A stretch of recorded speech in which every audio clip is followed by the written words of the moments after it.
أهلا ومرحبا بكم في موقع كيداهم. نقدم لكم اليوم موضوع عن فوائد بذور الكتان للرشاقة. أولا، الشعور بالشبع، فهو غني بالألياف ويحتوي على نسبة منخفضة من الكربوهيدرات والسكريات. تحتوي أيضا على مادة صمغية تساعد في الشعور بامتلاء المعدة، ويوصى بتناول ملعقتين أو 3 ملاعق من المياه المغلية مع بذور الكتان قبل نصف ساعة من تناول وجبة الغداء للشعور بالشبع.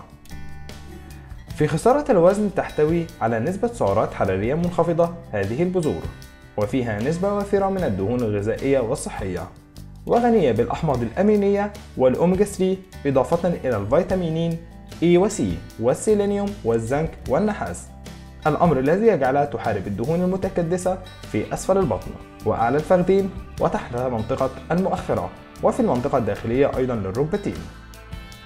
يستخدم أيضا في محاربة السيلوليت، فبإمكانك استخدام زيت هذه البذور في مقاومة السيلوليت والحد من انتشاره من خلال إدراجه في غذائك. ويمكنك إدراج دقيق بذور الكتان في وجبة فطورك مع اللبن أو العصير، لأنه يساعد بشرتك في إنتاج الكولاجين، وبالتالي ينشط البشرة ويحارب السيلوليت. اشتركي بسرعة معانا دلوقتي في قناة كيداهم من خلال زر سبسكرايب أو اشتراك اللي موجود أسفل الفيديو بالشكل ده.